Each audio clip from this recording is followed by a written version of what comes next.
Hi families, இன்னைக்கு எங்க வந்திருக்கோம்னா நம்ம சங்கிலி கருப்பசாமி கோயிலுக்கு தான் வந்திருக்கோம்.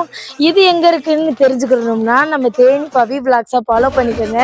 வாங்க வீடியோக்குள்ள போயிடலாம். இந்த கோயில் எங்க இருக்குன்னா நம்ம முளைக்கடை டு மயிலாடும்பரை போற ரோட்ல தான் இருக்கு. நம்ம சங்கிலி கருப்பசாமி ரொம்ப சக்தி வாய்ந்த சாமி.